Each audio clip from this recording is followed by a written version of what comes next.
Welcome to Aging Untold.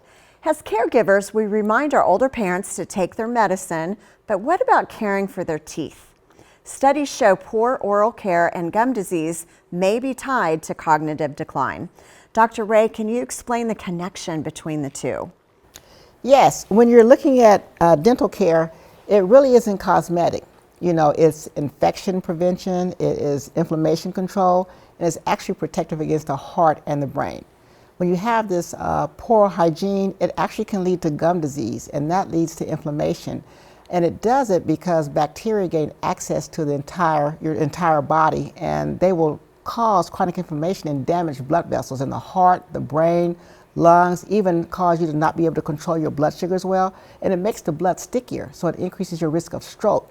There's actually a bacteria, P. gingivalis, that has been found in the brains of people with Alzheimer's, so we know there's a connection with cognitive decline. Not a direct cause, so you can't say that gum disease causes dementia, but there is a direct connection and correlation and all that. Hearing that, I mean, that's like shocking and something to really pay attention to. It really is. And you got to think about, okay, it is infection and inflammation control, but it's also nutrition. So if you've got mouth pain, if you've got a toothache, are you eating well? Are you really eating well, and is the nutrition going in? So you have to know that this is the difference between staying at home and going to the hospital oftentimes. Absolutely. And it starts right here, but we see so many people that'll say, well, they have dementia and I can't get them to brush their teeth. I don't, you know, and so I try and tell people, you know, it's kind of one of those, mimic it for them. Mm-hmm. Go into the bathroom or bring a toothbrush to them and brush your teeth with them, and it works. It works really, really well. And don't try and do it when we're at a 10. Do it when we're calm. Sure. And 30 seconds is better than 3 minutes. If you can't get somebody to stand there because of cognitive impairment and brush their teeth for the full length of time, 30 seconds is going to be much better than nothing at all. And what I hear a lot is, it's so expensive and Medicare doesn't cover it, and how am I going to afford the dentist? Well, think about the expenses with caring for somebody with a memory impairment. Think about the caregiver costs. Think about the community costs.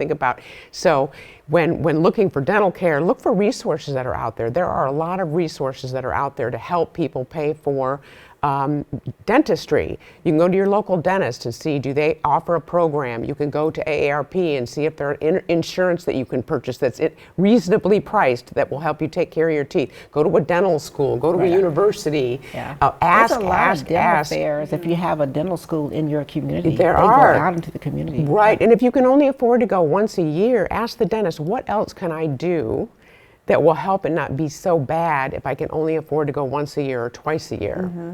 Your local Department of Aging is another resource. Senior centers, they're on top of these things. And so look for resources. So resources are really important. So confession. 20 some years ago when I was raising young children and I heard, oh, instead of going once a year to clean their teeth, you should go every 6 months. And I thought, they're just trying to get more money out of me.